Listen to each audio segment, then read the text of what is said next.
Hello again, Dr. Anne here. Welcome back to the third video on the 3 R's of performance enhancement.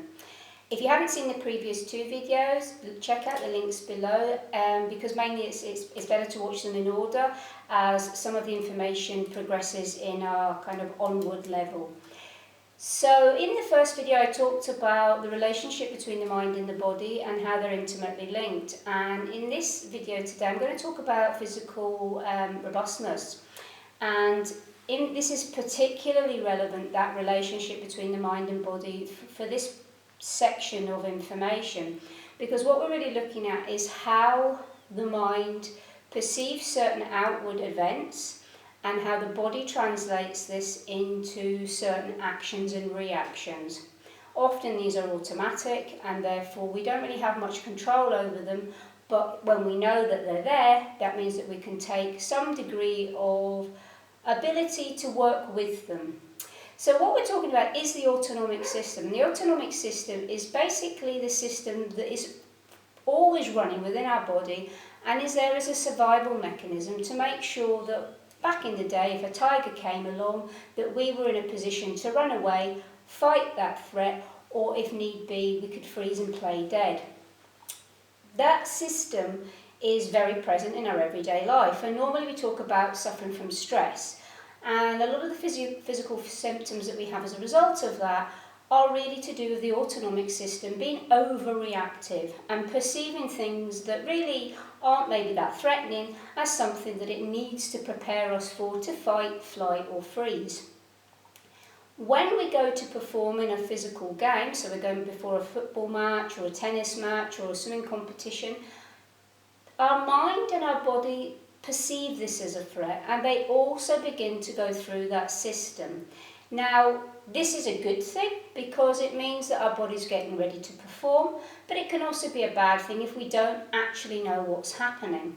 So when we're looking at physical robustness, one of the first things we need to learn about is how does that system work and how do we use it in a way that's positive to the outcome, i.e. we perform well, we play well.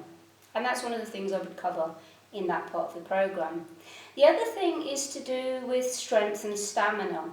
And normally when we think about strength and stamina, we think about doing more press-ups, we think about doing more drills, which is true because we physically need to have our body as primed as possible to be able to carry out the physical labour of these activities, but the mind plays a very big part of that. So if you ask any, say, a marathon runner or a long-distance runner, they talk about hitting a wall. Now that's not just a physical issue that they are describing, but also very much a mental issue.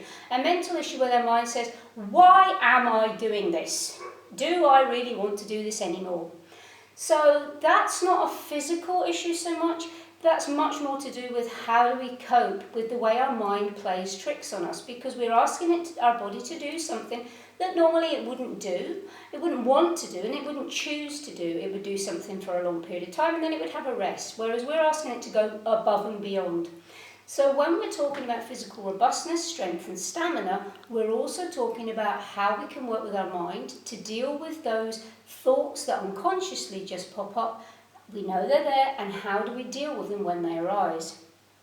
And the third thing is very important to any professional athlete or any novice athlete who wants to partake in any hobby or sport on a regular basis is injury recovery. Injury recovery is of course a physical action. It's a process where the body starts to recover and it begins its strength and it heals. But the way we think about it, the way we feel about it, has a very big impact on the speed of recovery.